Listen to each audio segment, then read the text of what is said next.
Bem-vindo ao CBI Rio. Algumas pessoas já são muito amigas, conhecidas, outras vou ter o prazer de conhecer hoje.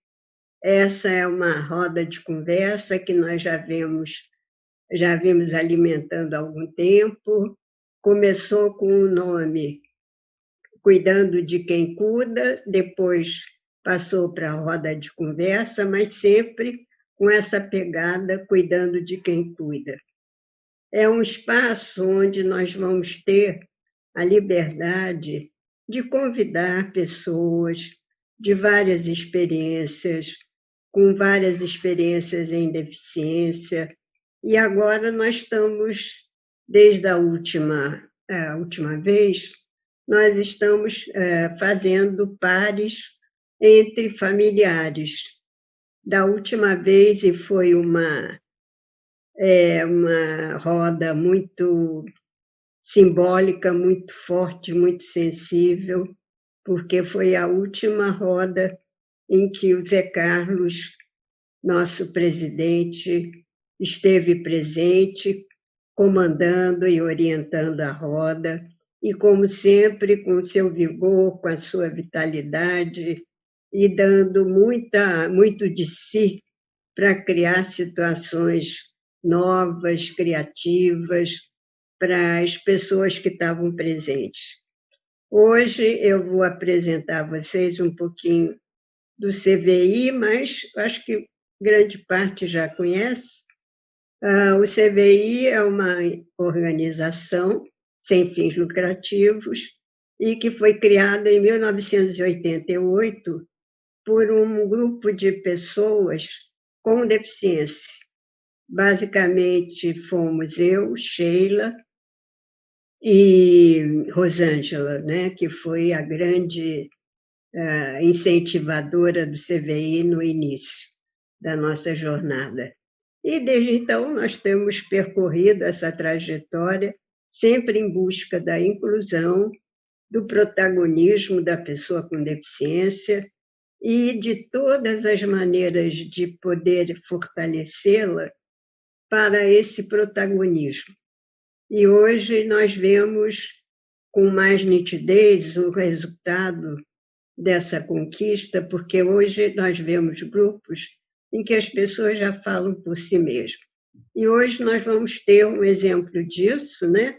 Com a experiência de vocês, que é um relato pessoal muito significativo e um depoimento sincero e verdadeiro daquilo que ocorre nessas famílias que têm um filho, uma filha com algum tipo de deficiência.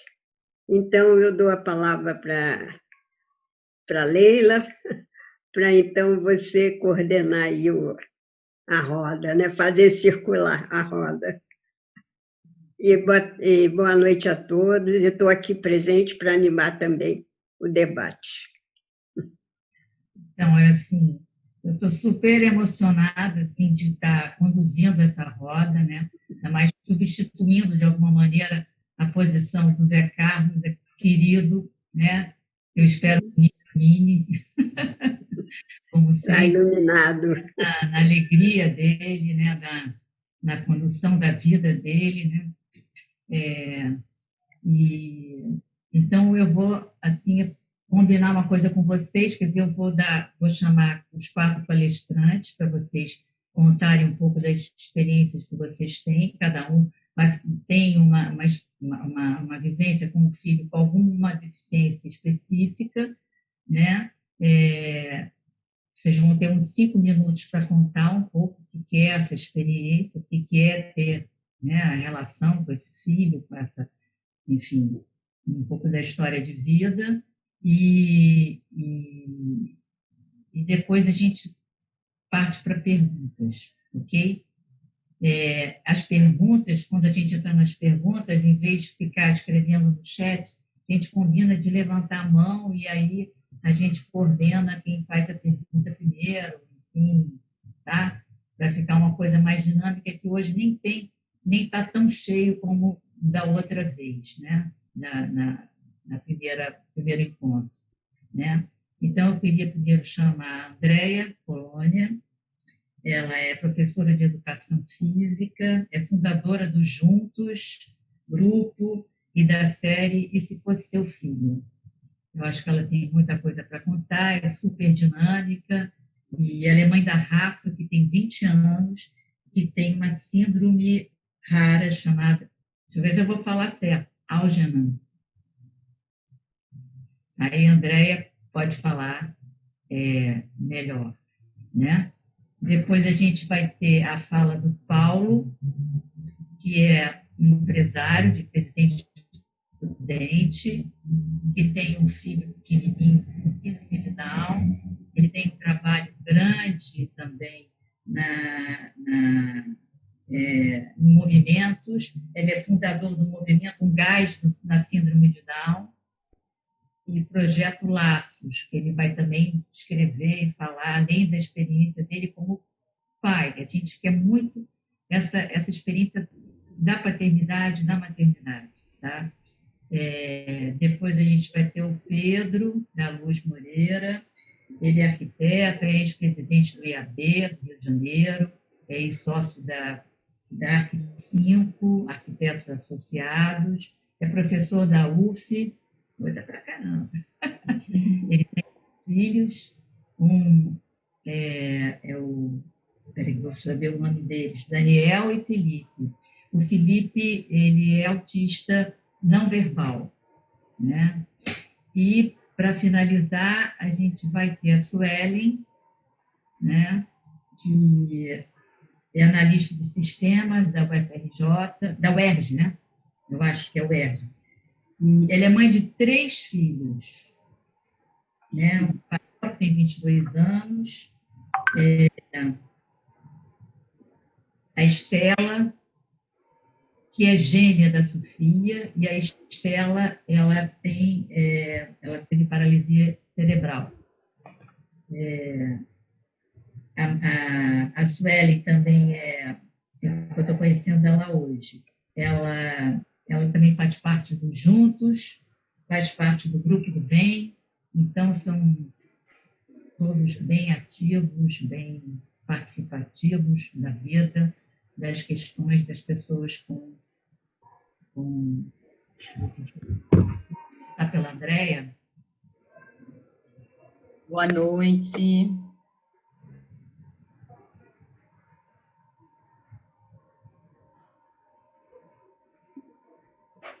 Vocês estão conseguindo me ver? Eu não vejo vocês. Bom, eu também estou super emocionada, né? Lógico, com uma saudade imensa do Zé, né? Ele faz muita falta aqui nessas rodas com a gente, mas como a Leila falou, a gente tem que continuar, né? Então, eu tenho certeza que ele vai estar aqui hoje também, né? Dando essa força extra para a gente continuar esse trabalho tão importante e necessário, né? Bom, a Leila já me apresentou, eu sou professora de educação física, sou da rede, né, do município, sou personal trainer, e a gente fala muito, né, que antes da deficiência vem a pessoa, então eu acho que antes do filho vem a mãe, né, então vem a Andréia, né, então eu sempre, né, trabalhei muito, sempre gostei muito da minha profissão, fiz pós, fiz mestrado, né, e tive a Rafa com 26 anos, né, uma cesariana, uma gravidez super desejada, com tudo muito bem, sempre me cuidei muito. Ah, esqueci de ligar o cronômetro, liguei, para não falar muito. E a Rafa veio, né, numa gravidez a pigar 9,10, né, que aquele a mãe, o pai sabe, né, aquela nota, né, depois do nascimento, e levei a minha trouxinha enroladinha, muito feliz, né, com o meu livro do Delamare, quem é mãe da antiga sabe, aquele livro de cabeceira que eu lia religiosamente. Então, assim, eu estava esperando aquele bebê perfeito, né, aquele bebê que ia cumprir todas as etapas do desenvolvimento, né, até que a Rafa não mamava, a Rafa chorou 15 dias sem parar, né? Hoje eu sei que ela chorava porque ela não tinha força para sugar, porque eu tinha muito leite, meu peito era enorme, e então ela não tinha força, ela tinha realmente aquele atraso do desenvolvimento global e ela não conseguia sugar, né? Então eu via que tinha alguma coisa errada, mãe de primeira viagem, né? Rafa é filha única, então eu já tinha meus sobrinhos, já sabia mais ou menos como é que eram as etapas de desenvolvimento e sabia que tinha alguma coisa errada, mas sempre quando eu ia no pediatra, o pediatra, não, é assim mesmo, ela vai chegar, ela vai fazer. Só que ela não fazia. Então, eu lembro que cada mêsversário da Rafa era um sofrimento para mim, porque era para sentar, não sentava, era para ficar de pé, não ficava, era para engatinhar, não engatinhava.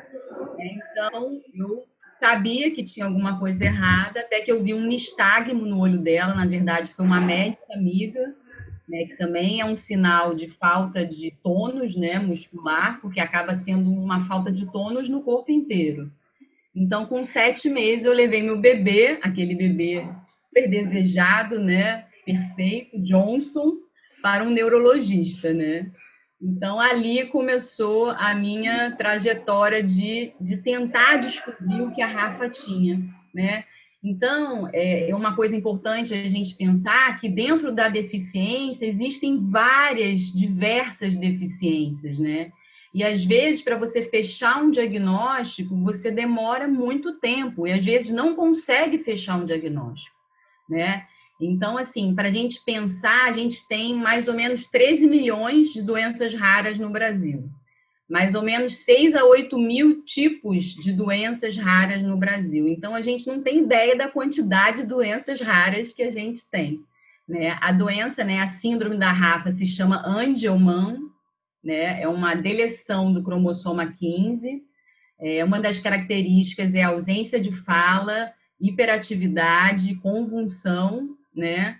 E muitas crianças não conseguem andar, né? Como eu sou professora de educação física, eu sou a personal trainer da Rafa número 1. Então, eu sempre estimulei muito o corpo da Rafa. Então, ela ia para a praia, ela ia para a piscina, ela ia para a areia. Então, essa parte de desenvolvimento eu estimulei muito, e isso, lógico, ajudou bastante, né? Então, com 1 ano e 8 meses, a Rafa conseguiu andar. E a gente que tem um filho com deficiência, a gente sabe que cada mínima conquista é uma casa cheia e repleta de gente, porque é uma grande vitória você ver um filho andar, né? Eu queria muito, né?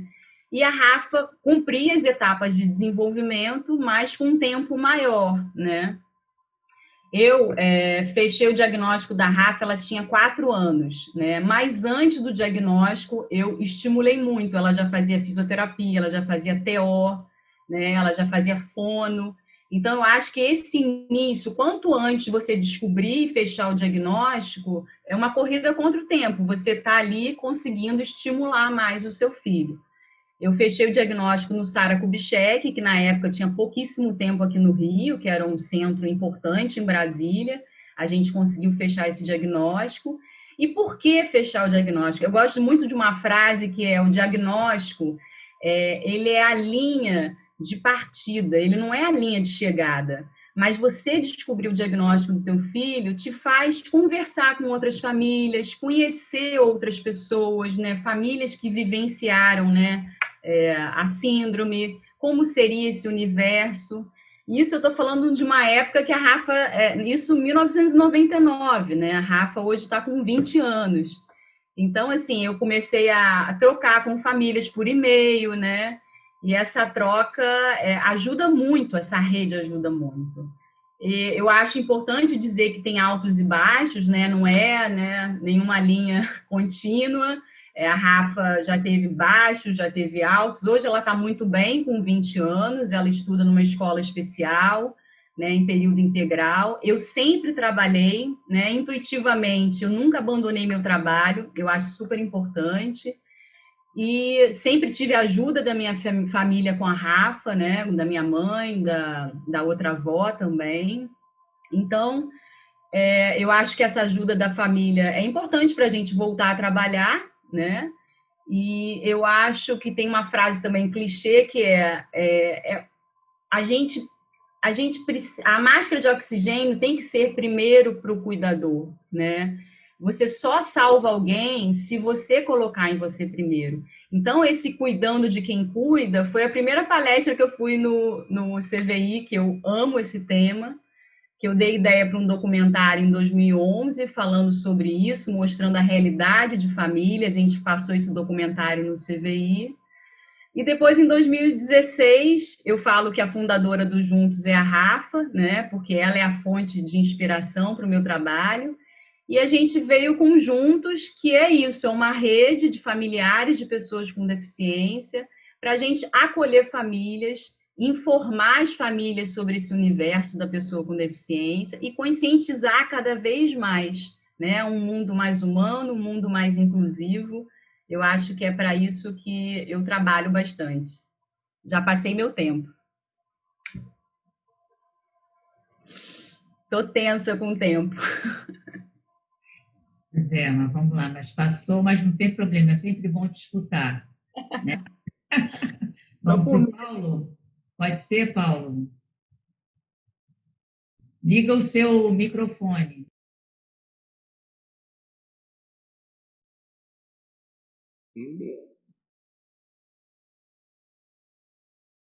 Alô, estão me ouvindo? Estão me ouvindo? Meu nome é Paulo Rodrigues, sou pai do Cadu, de 1 ano e 11 meses. Ele tem síndrome de Down. Nós ficamos sabendo da síndrome no momento do nascimento. Foi um momento que era para ser comemorado, né? E o médico nos passou, uma pediatra, essa informação. Me chamou na UTI e falou assim para mim: seu filho tem características de síndrome de Down. Eu falei: o que é isso? Não tinha contato com síndrome.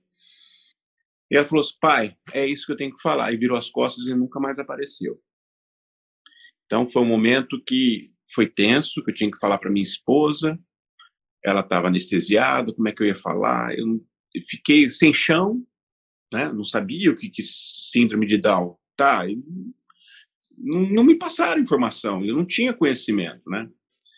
E aí, com muita calma, falei com minha esposa, ela reagiu muito bem. Quem passou mal fui eu. Eu fiquei 91 dias chorando. Me trancava no escritório e chorava. Até que eu resolvi virar a chave, mudar a chave. Paulo, você já perdeu a felicidade do nascimento do seu filho, você vai ficar chorando para quê? E aí eu comecei a lutar por ele, grudar nele, e hoje estou aí, lutando muito por ele. Fundamos aqui uma associação, o Oeste Paulista Síndrome de Down, eu sou conselheiro fiscal, faço parte do Serendipidade também em São Paulo, do projeto Laços, que é um pai acolhedor. Quando a família recebe a notícia no momento do parto, eles cadastram no site nosso e a gente tem um perfil de pais, a gente designa aqueles pais para poder estar dando um acolhimento para o pai. Então, acho que mas é isso, acho que eu já falei um pouquinho. Se vocês quiserem me perguntar, eu estou à disposição.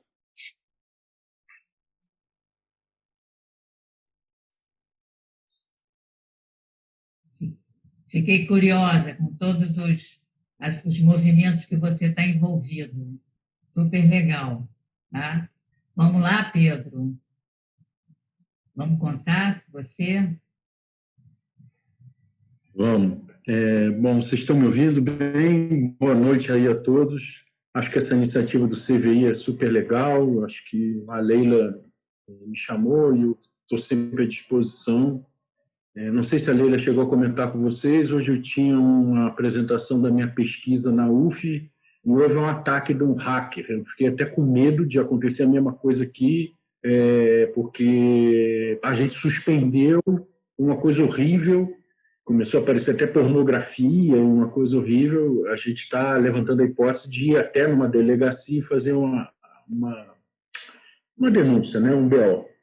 Mas, enfim, vocês desculpem, eu estou um pouco, né, com a síndrome da paranoia, né? Graças a Deus, até agora não aconteceu nada e vamos em frente. Bom, a Leila já me apresentou aí, eu acho que é importante falar dos meus dois filhos, né? E eu fiz questão de frisar também, eu tenho dois meninos, né? Um está com 32 e o Felipe está com 30. Um nasceu em 1988 e o outro nasceu em 1990, né? E o Daniel, vamos dizer assim, ele já fez mestrado, enfim, de música e tal. E o Felipe é especial, ele é autista e foi o segundo filho. E nessa trajetória tem uma coisa até interessante e pitoresca, né? Porque o Daniel nasceu de um parto absolutamente que tinha tudo para dar errado, né? Eu fiz o parto do meu filho mais velho, ele não, por causa de uma certa barbeiragem do médico. Ele nasceu prematuro, passou depois 15 dias numa UTI neonatal, e a gente tinha todo cuidado, porque ele recebeu oxigênio muito cedo, então tinha todo um problema de que talvez isso representasse algum perigo. O Felipe, né, o filho meu especial, que é autista, não verbal, nasceu de parto normal, tudo tranquilo, dentro do hospital. E, assim como a Andrea falou, né, quer dizer, essa coisa de fechar o diagnóstico foi uma coisa, para nós, muito traumatizante. Década de 1990, né, a gente começou um périplo mais ou menos quando o Felipe tinha 2 anos, porque ele não conquistava a linguagem, se reclusava, era muito recluso e tal, e é muito desagradável às vezes. O Paulo também mencionou essa coisa de uma certa, acho que é uma defesa dos médicos, eu entendo eles, né, de uma certa violência, né, às vezes, diante do desconhecido, porque eu acho que é desconhecido para eles também. O autismo é alguma coisa que tem um espectro muito grande, né, muito variado. Tem autista que fala, tem autista que é gênio, tem autista, enfim, que não sei o quê, tem Asperger, tem não sei o quê.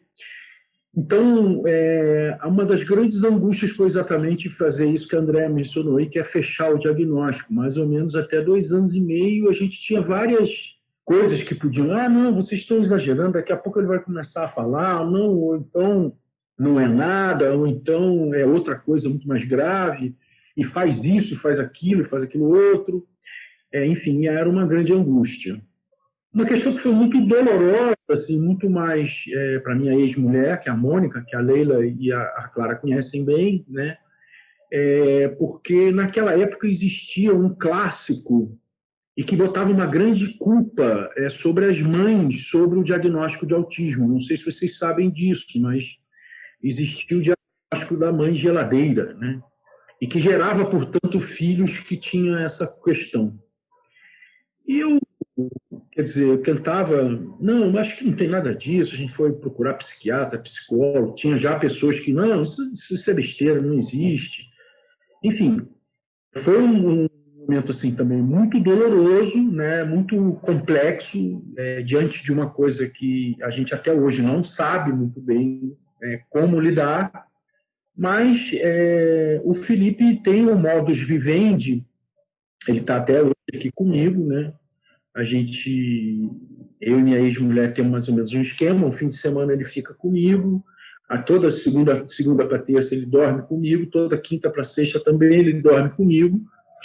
É uma convivência deliciosa, porque ele é um autista muito carinhoso, né? Muito, apesar de não falar, não se comunicar, ele é muito afetuoso, né? Então é uma delícia ficar com ele, né? Vamos ver se ele sai ali, que ele está deitado olhando na cama para mim aqui. Ele acha que ele sabe tudo, né? Que eu estou fazendo. Ele percebe isso tudo, simplesmente não fala, mas, enfim, acho que é uma coisa assim muito interessante. Ele teve um apoio também que foi muito bacana para nós, assim, dessa coisa pública, né? Porque a gente sempre tem que essas coisas, o casal, né? Ele recebe isso, vive uma angústia muito grande, as pessoas também desenvolvem coisas diferentes, né? Maneiras de reagir diferenciadas, que devem ser respeitadas também. É muito difícil, né? Mas, ao mesmo tempo, quer dizer, depois de um certo momento, você começa a perceber que existe alguma coisa que você parece que ganha mais do que você realmente está sofrendo, né? Teve um momento que nesse percurso foi muito bonito. A minha cunhada, que faleceu, uma artista de teatro, ela escreveu uma carta para nós dois que é muito bonita, né? Porque a gente já tinha o diagnóstico e a minha família mora em Minas Gerais, então a gente de vez em quando viajava para lá. E nas atividades de família, a gente ficava angustiado um pouco com a reclusão do Felipe, né, e com seu isolamento e tal. E todos percebiam aquela coisa toda, mas aquele ambiente de família, né, e tal. E ela escreveu uma carta que é muito bonita, né, porque ela falou que ela tinha uma coisa meio mística e tal. Não que eu acredite em nada disso, mas ela falou assim, olha, vocês são abençoados, porque, na verdade, vocês estão com uma figura que é muito particular e eu acho que eles têm muito a ensinar, não só a vocês dois, mas a todo mundo. E, realmente, isso é um fato, né? Quer dizer, eu acho que, assim, a minha convivência com o Felipe, de uma maneira geral, ela é muito didática mesmo, né? Você aprende mesmo a começar a perceber o que ele está querendo. Existe alguma forma de comunicação, né? Sempre. Ele foge muito ao olhar, ao encarar as pessoas, enfim, consegue se comunicar determinadas coisas. Ele está super contente porque hoje, depois dessa reunião aqui, eu vou fazer uma pizza para ele. Ele já deu até um sinal de alegria. Além dessa coisa do SEAT ter dado um apoio muito legal para a gente, fez um vídeo e passou com ele, aceitou ficar com ele bastante tempo, 7 anos, mas depois a gente acabou tomando a decisão de colocá-lo num colégio especial, que é o CDH, o Centro de Desenvolvimento Humaitá, que é ali na Praça São Salvador, e que é uma escola especial e que tem todo um atendimento para ele. Ele já começa a estabelecer algumas comunicações a partir do teclado, tablet e algumas coisas assim. Procura coisas na internet, mas a sua comunicação com o mundo é muito deficiente. Então, uma coisa que também estabelece muito o desenvolvimento é exatamente essa interação entre os seres humanos que fazem com que eles se desenvolvam. Então, o Felipe ele continua com essa certa reclusão, mas já estabelece algum contato com o mundo. Agora, a grande questão nossa e a grande ansiedade de uma família, né, com esse tipo de presença dentro dela que é a responsabilidade, digamos assim, no mais longo prazo, né, e como ele vai se desenvolver e como ele vai receber uma certa autonomia. Uma coisa só para terminar, acho que meu tempo já acabou também, que me deixou muito angustiado. O meu filho mais velho tinha 9 anos de idade e eu peguei uma conversa dele também num sítio que meu pai tinha em Caeté, em Minas Gerais, com os meus sobrinhos, os primos dele, né? E o Daniel falava assim, não, mas vocês sabem, né? O Felipe é desse jeito e quem vai acabar ficando com ele sou eu, né? Que né, efetivamente a ordem natural dos fatos. Isso me chocou muito e tal, mas, enfim, são esse tipo de coisas que a gente, acho que foi a Andréa também que colocou, quer dizer, que o processo não é um processo, quer dizer, a sua existência, ela também não é nenhuma coisa eternamente num progresso, mas é de um eterno questionamento mesmo, se você está fazendo as coisas certas, se você não está forçando um pouco demais, se você não está puxando um pouco demais, se você não está deixando ele. E, principalmente, se o mundo, de uma maneira geral, e daí eu acho que é super importante essa iniciativa do CVI, cuidando dos cuidadores, que eu acho que isso é uma coisa muito legal, de que, sabe, o mundo, na verdade, tem muito a melhorar se conviver com o Felipe, porque É muito interessante, é muito gostoso tudo isso, apesar das dificuldades dele, apesar das coisas que ele coloca para todos nós, né? É muito reconfortante isso tudo. Acho que é isso. Depois, se vocês quiserem perguntar alguma coisa, eu estou aqui à disposição. Muito bom o teu relato, Pedro. Gostei. E agora vamos escutar a Suelen, depois a gente parte para as perguntas. Oi, gente. Então, meu nome é Suelen, eu sou analista de sistemas da UERJ, sou mãe do Rafael, de 22 anos, e da Sofia Estela, com 20. Elas são gêmeas, idênticas, né? Sendo que a Estela tem paralisia cerebral e a Sofia tem um desenvolvimento regular, né? Vamos dizer assim. Bom, quando a Estela chegou, eu já tinha o Rafael, com 2 anos, eu já estava absolutamente apaixonada pela maternidade, que me surpreendeu, que não era desejada, mas que, de fato, me deixou muito feliz. E veio eu já tomei um susto muito grande na gestação, quando descobri que eram 2, foi natural, e eu não esperava, achava que não ia dar conta de 3 filhos pequenos, né? E quando quando veio a questão da Estela, de necessidade de estimulação, na época se falou isso, né? Eu não tinha noção do quanto difícil ia ser, quanto difícil ia ter, quantas dificuldades e quantas coisas eu tinha que superar pela frente, eu parti para a estimulação, né? E sempre acreditei, né, não só para a Estela, mas para os irmãos, que eu precisava oferecer para eles assim o máximo de estímulos e oportunidades de aprendizado, etc., possível, né? Então eu ficava igual uma louca, para baixo para cima com os 3. Eu, no caso da Estela, a Estela me proporcionou, o Estado me proporcionou dedicação parcial no meu trabalho lá, e então mais tempo para ficar com eles eu tinha.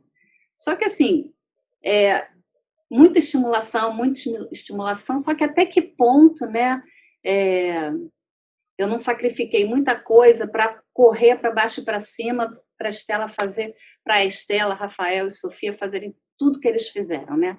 A Estela fez eu consegui com bastante dificuldade que ela frequentasse uma escola regular. A escola inicialmente não queria nem aceitá-la, mas acabou aceitando. Na época, eu coloquei também no Sara Kubitschek, que tinha acabado de chegar no Rio de Janeiro, assim como uma Rafa, né?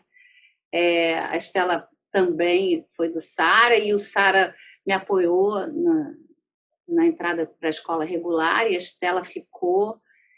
E a Estela estudava com mediação e aprendeu muita coisa, e se desenvolveu pedagogicamente muito. Estela teve muitos tratamentos, ela começou a falar, e ela tinha um andador enorme que eu levava para a escola tinha rampa, e depois, com muita dificuldade, a Estela iniciou a marcha com quase 5 anos. A fala também, falava pouquíssimo, hoje a Estela fala tudo. A Estela foi até o ensino médio, inclusive, nessa escola, né? Mas, assim, a trajetória foi longa, muito estímulo. Mas eu cheguei num ponto, assim, de começar a refletir o que, assim, me parece hoje mais importante, né? Como vai ser a Estela na sociedade, né? Assim, o que adianta eu ter uma filha super desenvolvida para a questão dela, se ela não tem, assim, uma vida social, assim, que ela poderia ter, né? De fato, quando os nossos filhos com deficiência são pequenos, a gente ainda consegue levá-los aos eventos e participar junto, mas chega uma certa época que eles têm que ser convidados, né? E isso normalmente é difícil de acontecer. E assim, aí eu comecei a buscar, sentir a necessidade de apoio para mim e para a Estela. Foi aí que eu conheci a foi o meu início de busca desses grupos de apoio, que assim são super importantes mesmo, assim, o trabalho de vocês e de outros grupos, assim, a gente tem que se juntar aos pares, porque se a gente não se juntar aos pares, a gente realmente se perde, né? A gente às vezes trilha caminhos assim muito difíceis, né? Com muitas barreiras, né? E eu conheci a Andréia, a gente já participei de algumas coisas com um grupo, né, efetivamente, grupos de socialização, de encontros, de passeios, de festas, que pessoas como a Margaret Drake promovem encontros, festas, inclusive mensais, em lugares bem especiais, que são bailes inclusivos. A Flávia Fabres, que também ela é psicopedagoga, ela faz passeios, leva para teatros, praias, museus. E baile que tem do grupo Projeto Somos Todos Especiais, do Diogo Ribas, também, que tem encontros no Clube Mackenzie, também muito animados. Quer dizer, eu fui tentando, mas aí eu esbarro também na dificuldade que ela tem, né? Porque, assim, ela quer estar com as pessoas também que não têm deficiência. Então, assim, ela tem um cognitivo bem desenvolvido e assim, ela também quer ser aceita, ela também quer ser pelas outras pessoas. Então, assim, a dificuldade que a gente tem quando a gente tem um adulto com deficiência, eu acho que muito é um desafio, acho que talvez ainda maior em termos de socialização, sabe? Porque depende muito pouco da gente e muito mais da sociedade que não sabe lidar com isso e da própria pessoa com deficiência, que ela tem que se sentir bem, né? Você tem que meio que tentar traduzir o desejo dela, proporcionar, mas assim, depende também do sentimento dela de se sentir aceita, de se sentir querida, né? E isso, para uma pessoa que tem deficiência intelectual e tudo, é ainda mais complexo, né? Hoje ela é uma pessoa funcional, tem uma independência, uma autonomia realmente boas, mas que, assim, tem limites que, assim, ela mais do que nunca precisa se sentir incluída, né? E tem noção disso. Então, para mim, tem sido um grande desafio. E eu acho que os grupos de apoio, para ela, para mim, são fundamentais, assim. E o que eu puder contribuir para isso, eu quero contribuir, porque a gente se fortalece sempre. Sempre que a gente consegue, com os pares, ir buscando assim, mais espaço na sociedade, mais, sabe, menos injustiça, e a gente vai crescendo, e vai crescendo junto. Eu acho isso muito importante. É isso.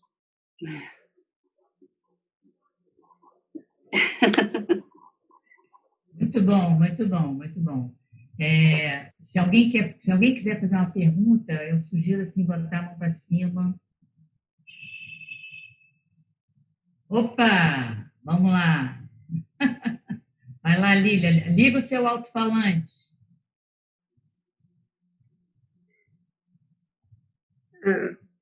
Bom, acho que temos aí um painel imenso, né?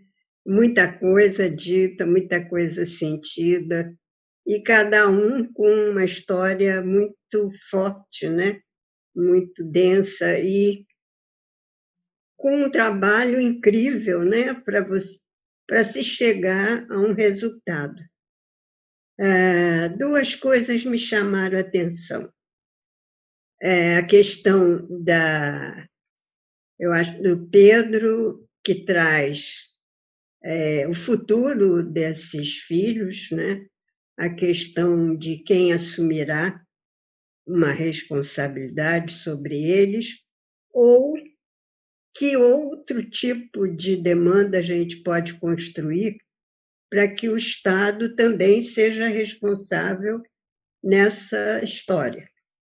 Há um movimento atual de colocar a deficiência não na própria pessoa com deficiência, mas sim no ambiente, no universo em que ela atua.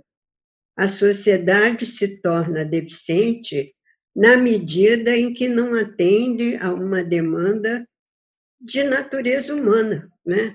Somos todos pessoas, somos todos pessoas com desejos, interesses e tal. Então, minha primeira questão seria essa, né?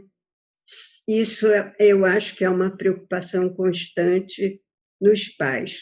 E o que vocês esperam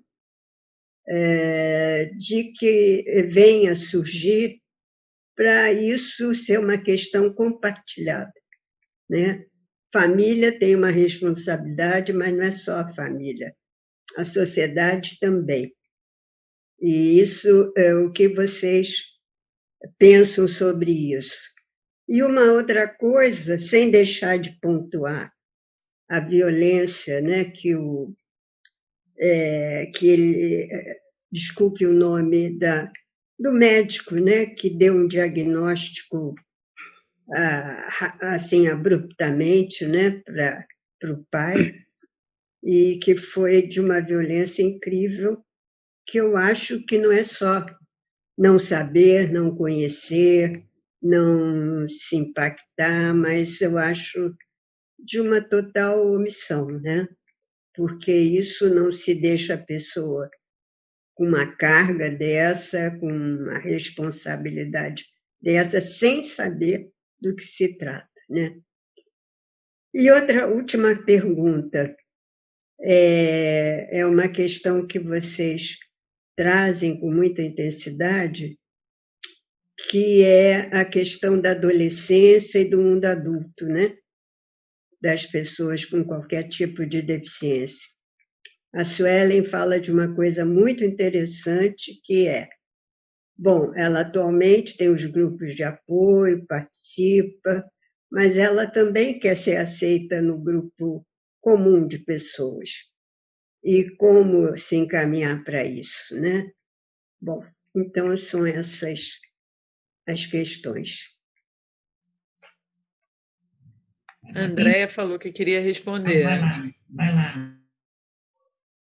Eu vou responder só a frase que não sai da cabeça de todos os pais aqui, né? E todos os pais que têm filhos com deficiência, né? E se eu morrer, o que vai acontecer, né?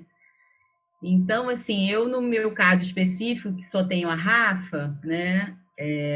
Eu não quis ter outro, porque a minha ideia de ter o segundo filho era para cuidar da Rafa, porque tem isso também. Tem muitas mães que querem um segundo, terceiro para poder dividir um pouco aquele cuidado. E eu, na época, fazia terapia, a psicóloga me orientou, Andréia, você tem que ter o segundo porque você quer o segundo, não para ter essa responsabilidade, porque essa responsabilidade é sua e do pai. Né? Então, acho que é uma coisa muito importante a gente não colocar, né, para os irmãos essa responsabilidade. E essa frase de quando eu não estiver mais aqui é uma coisa que a gente pensa todo dia, né? Mas como a Sueli sabe, o nosso lema é viver um dia de cada vez. É lógico, né? Eu já interditei a Rafa está com 20 anos, né? Ela vai ter direito à minha pensão, né? Com quem ela vai ficar, já pensar num tutor. A gente pensa muito, a gente tem que pensar, né? E é lógico que a questão das moradias assistidas, né, o Geraldo fala até sobre isso, é uma coisa muito importante. Tem mães que trabalham com isso, a Maria Alice é uma, a Flávia Poupa é outra. Então, são condições que a gente vai ter no futuro de repente, deixar a Rafa morando com 2 jovens ou 2 adultos, né? E o meu sobrinho, de alguma forma, tomando conta.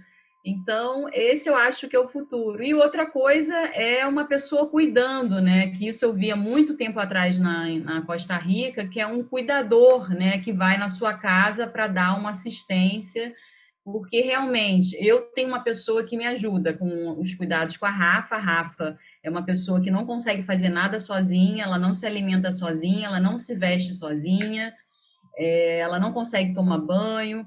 Então, assim, é um caso que precisa de cuidado mesmo. Então, assim, e a mãe que não tem uma pessoa para ficar cuidando, que ainda tem essa questão social, né, Lília? Assim, tem pessoas, tem famílias que têm, e tem famílias que não têm. Então, é uma coisa que a gente também tem que pensar, né? Só foi a primeira pergunta que eu respondi. A outra eu vou deixar para o próximo. Seria para mim a pergunta. Leila. Ah, ok. Vai lá, Paula. Não, pode passar para o Pedro. Eu acho os questionamentos da Lília são fundamentais. E eu, hoje em dia, tenho muito claro, quer dizer, que a gente está diante de uma luta que é política, entendeu? Eu concordo em gênero legal, quer dizer, a sociedade perde muito na medida em que ela não convive com essa não normalidade, a anormalidade, vamos dizer assim, porque, na verdade, todos esses casos, na sua profunda humanidade, né, eles têm muito a nos ensinar e nos ensinar mesmo enquanto sociedade. Agora, do ponto de vista, vamos dizer assim, da solução familiar particular, né, a gente está entrando com a tutela do Felipe, eu sou funcionário público e estou vendo essa questão de resguardar quem será o cuidador dele para mais tempo, né? Mas eu acho que essa solução ela precisa exatamente usar desses fóruns para que a gente lute, né? A presidente Dilma, por exemplo, sem querer fazer propaganda de ninguém, ela aprovou o Estatuto do Autista, né? Que tem muito pouco ainda, né? Quer dizer, o Brasil a gente vive uma certa barbárie ainda muito, muito violenta nesse ponto. Principalmente na questão da aceitação, né? O Felipe, vamos dizer assim, eu posso dizer que ele até tem um certo carisma, uma certa aceitação diante da sociedade geral, mas às vezes por causa dos seus comportamentos especiais ele é visto assim de uma maneira muito marciana, né? Chegou um marciano, né? Muitas vezes ele, por essa estranheza, ele conquista, porque eu reconheço nele ele tem um certo carisma, entendeu?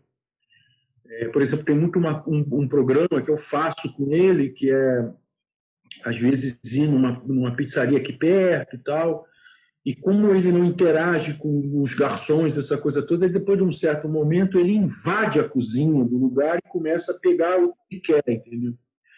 Então, como essa pizzaria aqui do lado, ele já é aceito. Não, deixa ele vai lá e pega a coisa e volta para a mesa. Mas isso, eu acho que essa pizzaria, vamos dizer assim, ela ser muito próxima, né? E eu conhecer os donos, ela sabe isso, tem essa familiaridade. Mas isso é uma coisa legal, entendeu? De que é exatamente um acolhimento disso que a Suelen, acho que foi a Suelen que falou, né? Quer dizer, de você ter a vontade, né, de interagir ou de pelo menos conviver num dia a dia que não é aquele dia a dia programado para recepcionar o especial, mas o especial chega e simplesmente ele está ali e ser reconhecido como alguém bom, é favorável à própria sociedade entender como essa pessoa reage, apesar de algum desconforto, alguma coisa, né? O Felipe tem uma coisa que ele muitas vezes por exemplo, se alguém pediu o refrigerante dele num restaurante, ele às vezes pode ir lá e pegar, entendeu? Ele tem uma certa invasão, ele é um pouco invasivo com relação a essas questões. Isso já foi muito mal recebido, às vezes é bem recebido, entendeu? Mas eu acho que, assim, que de uma maneira geral, nós estamos ainda... E aí que está, eu acho que a gente precisa lutar pela conformação de instituições que acolham, né, isso. E a questão, ele está com 30 anos de idade já, né, já é um adulto, e isso... Porque quando é criança, tudo mais fácil, né? Agora, quando ele fica adulto, parece que esse preconceito ele aumenta muito dentro da própria sociedade, que não parece que ela não enxerga autistas com mais do que 10 anos, 11 anos. Né? Depois eles viram um pouco invisíveis. É engraçado isso. Né?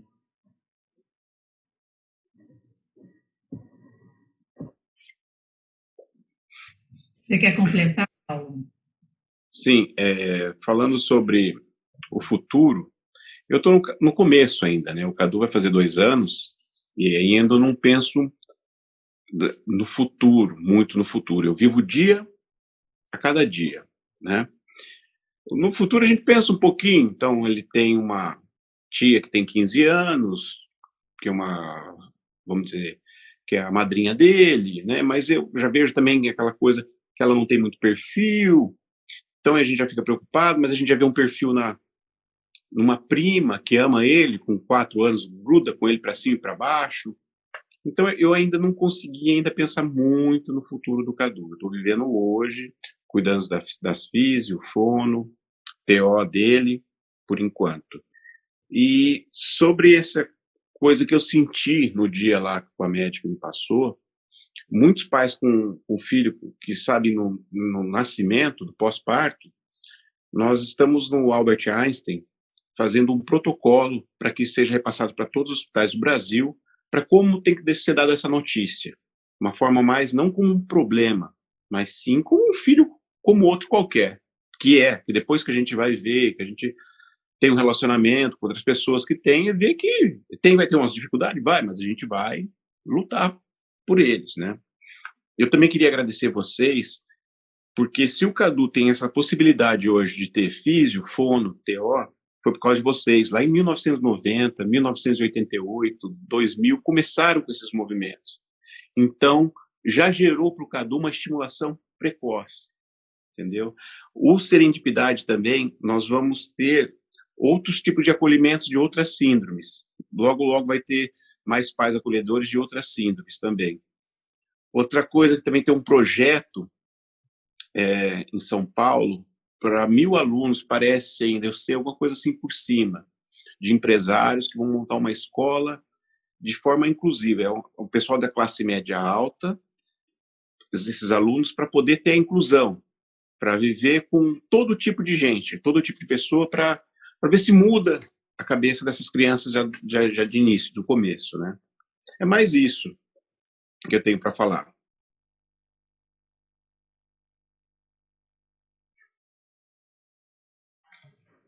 Posso? Como ninguém levantou a mão, posso falar? Pois é. Tem mais alguém que queira perguntar? Lília, Lília, vou dar a palavra para a Lília. Pois é, não, eu até tenho, mas vai lá, Lília, primeiro, depois eu faço a minha pergunta, vai lá, pergunta você. Estou aqui. São questões muito interessantes e que a gente pensa o tempo todo, né?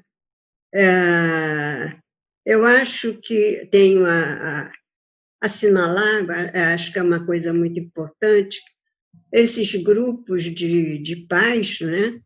Que até então, em toda a minha vida profissional, eu só tive contato com as mães, né? Eram as mães que assumiam o tempo todo o cuidado com o filho, levar a reabilitação, os tratamentos, etc. E eu vejo esse compartilhamento atual, que eu vejo assim com muito interesse e com muita esperança, né? Porque já é mais um compartilhamento de uma situação familiar que é muito pesada e precisa ser realmente dividida. E outra coisa também é que, e agora me escapou, deixa eu relembrar.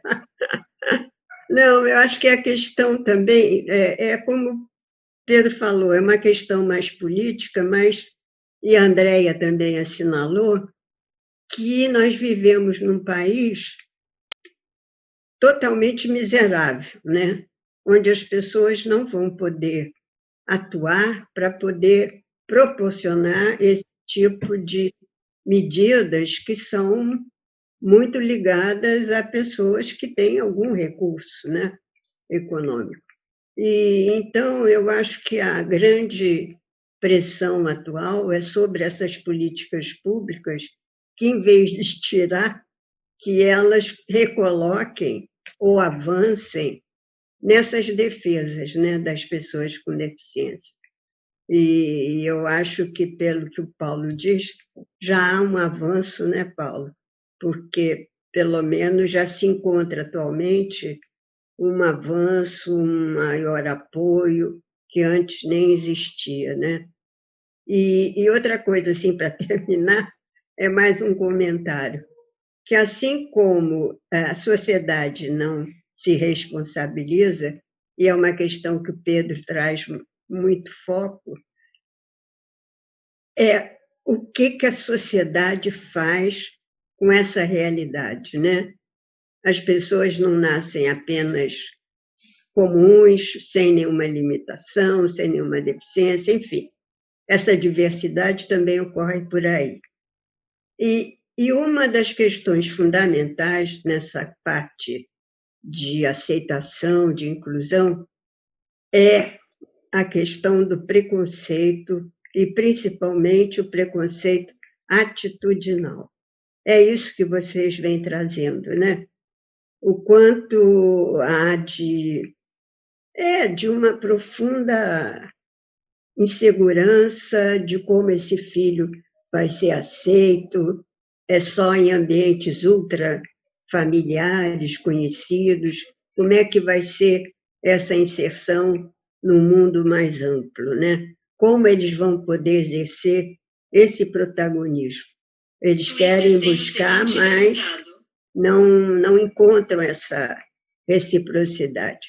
E as pessoas têm muitas angústias em relação à deficiência. Mas é uma questão de convivência, de ampliar essas relações, para que a gente chegue, em algum momento, nessa sociedade mais completa e justa, né? Pronto. Leila. Leila. Oi. Então, na realidade, eu acho que a Lília conduziu assim, a discussão num plano mais atitudinal mesmo da sociedade, de posturas, né, enfim, de posicionamento, né, e que a gente vê em cada um de vocês uma contribuição muito grande para o entendimento do que é ter um com uma deficiência, né? No caso, eu sou a portadora da deficiência no meu seio, no meu ambiente familiar, né?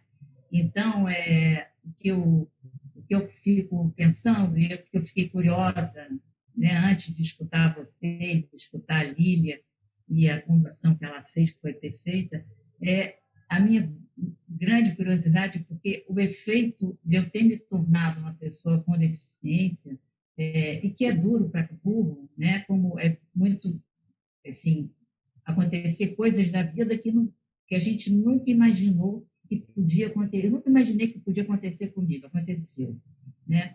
E ela provocou uma mudança enorme na minha vida, e acredito que em cada um de vocês, quando vocês receberam um filho e viram e souberam, né, todas as exigências, tudo que ele ia pedir para vocês, né, há uma mudança muito grande de vida, né, da vida pessoal de cada um, né, os 4 que estão aqui, né, e olhando para mim, né, que eu também fui exigida de fazer mudanças enormes na vida,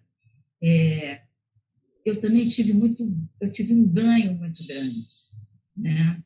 E aí eu queria que vocês falassem um pouco desse ganho, né? Porque é um ganho. Pedro falou um pouco, né, já, mas enfim, no meu caso, eu acredito que para vocês, pais e mães, também tiveram os ganhos. Não foi só a preocupação, o trabalho, ir atrás, levar, trazer, buscar tratamento.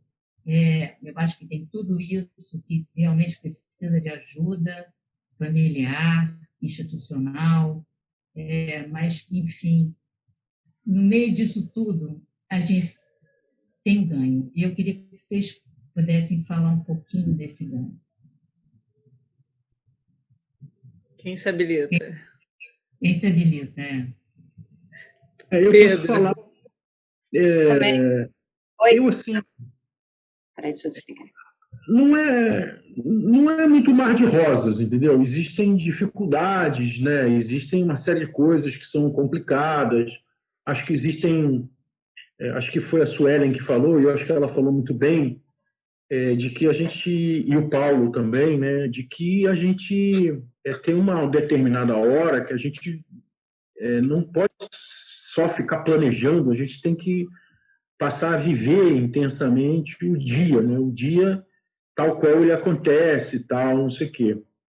Então, isso também, para mim, é um aprendizado, né? Quer dizer, você desfrutar do momento que você está programado lá para ficar junto com o seu filho, é o momento de você também se reeducar, entendeu? Para uma série de coisas e você aprender muito com ele, entendeu? Então, mesmo que ele não fale, mesmo que ele frustre você em uma série de coisas e tal, você precisa ter essa disponibilidade de ficar um pouco, eu não digo à mercê dele, mas eu acho até que é uma coisa egoísta, fica à mercê de você mesmo, porque no fundo, isso é um aprendizado. E isso é bom, porque você acaba percebendo que você, na verdade, toda aquela ansiedade que você tem, ansiedade profissional, de ser eficiente, de dar resposta a tudo, de ter uma conexão, de fazer a boa aula, de fazer um não sei o quê, de fazer um não sei o que lá, muitas vezes você fala assim, não, olha, não tem jeito, né? Quer dizer, hoje a Mônica tinha um compromisso, ela falou, não, eu tenho essa reunião, mas você vê, ele não está atrapalhando em nada essa questão, entendeu? A gente está aqui conversando. Eu tinha também que mostrar a minha pesquisa de ensino, pesquisa e extensão na UF. Não pude por causa do hacker, mas não foi por causa dele, entendeu? Então, de certa forma, quer dizer, eu acho que a gente começa a ter um aprendizado nosso de administração das nossas próprias ansiedades, que eu tenho certeza, assim, isso me transformou numa outra pessoa, né? E essa pessoa, quer dizer, eu não tenho a menor dúvida de que ela é muito melhor do que ela existia antes, entendeu? E isso eu devo a ele, por causa da sua maneira de ser, entendeu? Das suas impossibilidades e tal, mas que, na verdade, acabam gerando possibilidades para mim e para ele, entendeu? E isso é que eu acho que quem perde com isso tudo, acho que foi a Lilian que falou, e falou bem, é muita sociedade, você está entendendo? Porque deixar de conviver com essa diversidade, ela é absolutamente didática para todos nós, entendeu? É um aprendizado muito legal, e que a gente só vai... só quem sabe isso é quem vivencia isso efetivamente. Então, eu acho que a gente precisa exatamente lutar para que a sociedade tenha direito, vamos dizer assim, a ter pelo menos uns relances dessa vivência, porque eu acho que é uma vivência muito, muito mágica mesmo, e muito para nos autoeducar.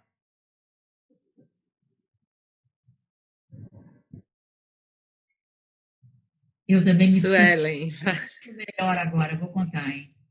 É uma coisa, dá uma crescida como ser humano, né? Assim, é uma coisa. É verdade. Vai lá, Suelen.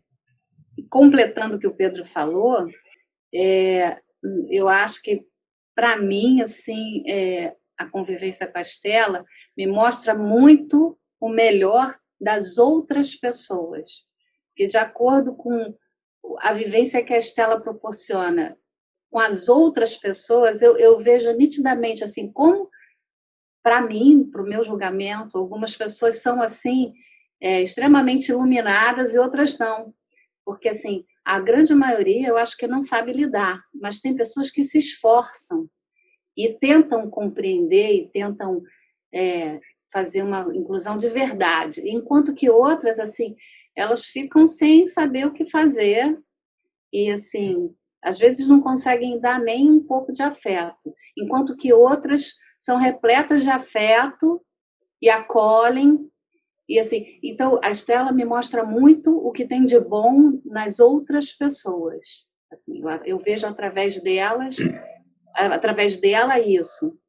E, de fato, assim, as conquistas da Estela são, assim, fizeram parte, assim, da minha história, dos melhores momentos da minha história, né? Isso assim, cada conquista dela, assim, claro que é da família toda, mas, assim, a gente sempre teve muitos momentos de felicidade, assim. Assim, o ápice do trabalho, né? É quando a gente vê que vale a pena. Mas, enfim, as pessoas não têm essa noção. A sociedade não tem essa noção, não sabe lidar. Muitas vezes nem as pessoas da família não conseguem ter acesso de verdade, entrar no mundo dela e compreender um pouco, conversar, porque no caso da Estela, ela se comunica bem, então, nem sempre as pessoas entendem, né? É isso. Andréia, você quer falar? Você levantou a mão, por isso que eu estou perguntando. Eu participei de 2 palestras, uma no Piauí e outra em São Paulo. E muitas mães com filhos com deficiência, pais, famílias, e uma vez uma senhora falou lá no palco a seguinte frase: graças a Deus que eu não tenho um filho especial. Na época a gente falava especial. E aquilo me remoeu por dentro, porque eu falei, gente, como é que ela fala isso, né, na frente de todo mundo, com um bando de mães, pais, né? E eu agradeci, ela tinha visto o comentário, né? E eu falei o seguinte para ela: olha, quando a senhora fala que graças a Deus que a senhora não teve, eu falo graças a Deus que eu tive a Rafa na minha vida, né? A Rafa me fez enxergar o mundo de uma forma completamente diferente e a minha vida melhorou muito depois da existência da Rafa, né? Eu consegui realmente administrar uma vida como eu não administrava, né? Então, o mundo se transformou realmente para melhor. E é uma frase que a gente não, né? Vamos combinar que a gente não tem que falar, ainda mais com uma plateia com muitas famílias. Eu queria complementar, né? Então, assim, é o que o Pedro falou e que a Suelen falou, é que tem, lógico, né? Não é uma maravilha, não é um mar de rosas o tempo inteiro, mas assim, eu amo a Rafa, eu tenho muito orgulho da filha que eu tenho. Então, assim, se eu não vestir essa camisa como mãe, né? Eu acho que quem vai vestir, né? E eu acho que a primeira terapia que a gente tem que fazer com nossos filhos é levar para a rua, né? Para o mundo, né, que é uma via de mão dupla. Aprende quem não tem deficiência e aprende quem tem deficiência. Então, isso a gente não pode deixar, né? Eu levo a Rafa para todos os lugares, é lógico, eu vou no shopping Leblon, vem uma mulher com uma cara de nojo, quando vê a Rafa babando, eu dou tchau para ela, mando beijo, falo, a Rafa é linda, né? Então, é isso, assim, eu nunca me incomodei, sempre conversei com todas as crianças, né? Porque eu acho que criança não tem preconceito, preconceito é coisa de adulto, né? Então, quando as crianças chamavam a Rafa de maluca, de doida, né? Porque você escuta de tudo, você realmente tem que se fortalecer de alguma forma e enfrentar isso, em conversar com a criança, né? Ou com a mãe da criança. Então, acho que através do diálogo, através dessa informação, porque tem muita gente que eu acho que não é maldade, que não é ruindade, eu não acredito nisso, é falta realmente de informação, né? E completando o que o Paulo falou sobre a médica que atendeu, a gente vê um bando de profissionais sem nenhuma noção de trato, de cuidado com as famílias. Tem terapeuta que falava para mim, mas ela não dormiu a noite inteira, então como é que vai ser o tratamento? Que acha que a gente tem um botão para desligar o filho. Desliga o filho, dorme. Então, só quem tem um filho com deficiência sabe esse dia a dia, a hora de dar o remédio, que vomita o remédio, a hora de dar banho, que é aquela... Então, assim, essa rotina, por isso que eu acho muito importante o filme, que foi para mim um presente, você mostrar para a minha família, para as pessoas que não têm filhos com deficiência, o dia a dia de uma família que tem filho com deficiência. Que é completamente imprevisível. Só a gente sabe como é você lidar na rua, em qualquer lugar.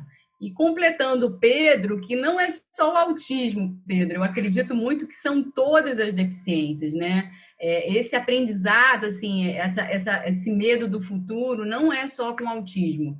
A gente brinca muito juntos em relação a isso, a gente realmente tem todas as deficiências, com um grande medo, uma grande dificuldade, O Paulo falou sobre que queria falar também. Não, eu só quero complementar que eu sinto muito em ter demorado 44 anos para poder aprender sobre inclusão e com as possibilidades na vida que me deu de estudo, de conhecimento, e só depois que eu tive o Cadu que eu pude ver e viver bem, dormir, eu durmo. Antes eu vivia correndo, a vida acelerada. O Cadu hoje não, o Cadu me dá dia após dia. Eu vivo esse dia e faço o melhor nesse dia, porque eu não sei o dia de amanhã, então eu faço o melhor hoje. E é isso. Muito bom. Maravilha, hein? Muito bom, hein? Foi ótimo. Que declarações todas muito sinceras. Acho que tenho certeza que vão ajudar todo mundo, mesmo quem não tem filho com deficiência, que esteja escutando, que possa escutar. Teve menos gente do que da primeira vez, mas foi denso. Eu agradeço a todo mundo que participou. Estou feliz aqui, acho que o Zé também está, com certeza, gostou do que a gente fez aqui. E aí eu queria também fazer uma proposta, que é o seguinte, a gente queria muito escutar assuntos que vocês gostassem da gente conversar, Então, a gente vai botar uma tela aqui no final, com um e-mail e um telefone. Você fez? Vou colocar aqui para vocês. Mas eu posso também mandar pelo chat. A Sheila queria falar agora, levantou o dedo. Desculpe, Sheila. Então, vamos lá, eu não vi você. Enquanto isso, eu coloco na tela aqui enorme. Então, mas deixa eu só então acabar isso, aí a Sheila finaliza. Então, a gente está querendo que vocês falem coisas que vocês queiram que a gente converse. Tá? Escola, como é que eu faço para conseguir ter um tempo livre para fazer a unha, cabelo, fazer uma ginástica, entendeu? O que a gente vai trocar da próxima vez para a gente organizar esse encontro, E que venham outros, Sheila, querida, desculpe. Você levantar. Já está liberado o meu microfone? Sim, tá. Pode falar, Sheila. Então, pegando carona no que o Paulo falou, de que ele levou 44 anos para poder desvendar esse mundo, apesar de eu ter mais de 60 anos, eu tive a sorte, desde criança, por algumas questões assim que a vida traz, eu estudei com várias pessoas com deficiência. Inclusive, eu sou de Niterói, teve um acidente muito grande do circo. Eu estudei com muitas pessoas com sequelas mais diversas por causa do circo. Na época do acidente do circo, eu tinha 3 anos. Inclusive no esporte, eu era banco da Luciene, que era uma levantadora do meu time de vôlei, que não tinha os 10 dedos.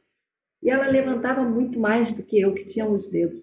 Então, assim, isso me deu possibilidade de olhar para esse mundo por outra ótica, e isso é muito bom.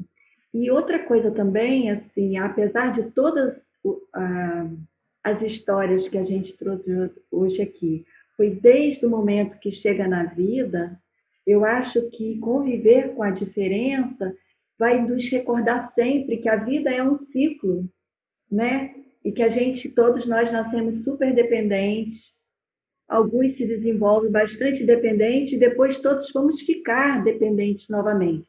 E nesse ciclo, às vezes ele é curto, às vezes ele é bem longo, coisas acontecem, né?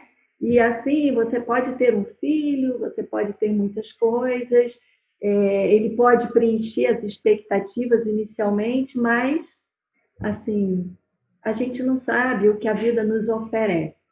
Mas eu tenho certeza que a vida vai sempre oferecer uma oportunidade de um aprendizado que a gente está pronto para despertar. Então, assim, nesses anos todos, né, junto ao movimento, eu aprendi muito com todos vocês, né, e eu acho que o que a diferença e a diversidade traz é riqueza para todos nós. E a gente tem que não se conformar, né? E tem que brigar e tem que lutar para que o mundo inteiro possa ter a oportunidade de aprender de forma diferente, né? Porque senão o mundo fica muito monocromático, muito previsível, muito bobo, né? Eu acho que todas essas nuances trazem um tesão de você estar o tempo todo aprendendo. Então, assim, eu fico muito feliz, eu fiz várias anotações e eu vou depois pensar em umas coisas e convidar vocês. O CVI está de portas abertas como uma instituição de quase 32 anos e a gente pode receber projetos e facilitar projetos junto de vocês. Foi muito bom, a gente está muito feliz de ter escutado histórias tão lindas. Eu tenho um professor, sabe, eu sou terapeuta, e que ele fala que todo filho, independente, né, de ser assim ou assado, ele vai trazer um desafio para as nossas crenças de controle. Então, quanto mais o pai é controlador, maior vai ser o desafio.